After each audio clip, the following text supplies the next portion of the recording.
the State Department briefing covers many different subjects, and yesterday was focused on things like the president's trip to Europe. So I don't think the spokesman had the time to discuss the issue in the depth he otherwise would have liked to. But what he said was fully consistent with what we've said previously, which is the United States strongly supports the right of peoples to speak freely and to assemble and demonstrate peacefully. Now, with respect to the events on Wednesday night, it's clear there was violence. There are credible reports of some excessive use of force by the authorities, and I've been assured by the authorities that they take those reports seriously and are planning a full investigation, and I think that's really important that that happen quickly and be done professionally. But I think it's also important to remember, as I said on Thursday, that there were clearly elements within that protest who were not interested in protesting peacefully, but who were interested in provoking violence and forcing a confrontation. And I think governments have the responsibility to maintain public order.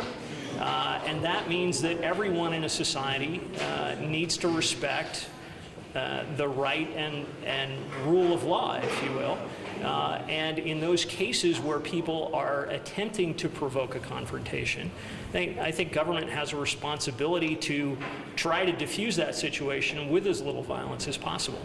So clearly there were two parties to this confrontation, and I think a lot of the responsibility for Wednesday's events lies with the organizers who refused an alternative that was presented to them to move their protest to an alternative location so they could continue it, which frankly would have been, to my mind, a reflection of the vibrancy of Georgian democracy if at the same time you had Independence Day celebrations underway, you had a different segment of society who was displeased with the country's course, who was protesting at the same time. So, I think there was a missed opportunity there to show the complexity of Georgian society, but also the vibrancy of its democracy.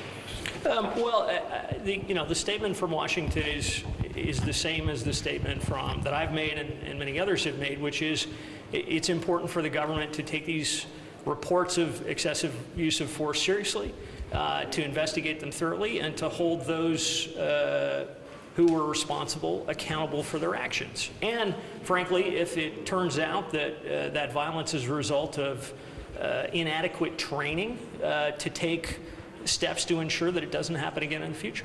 Okay. Okay.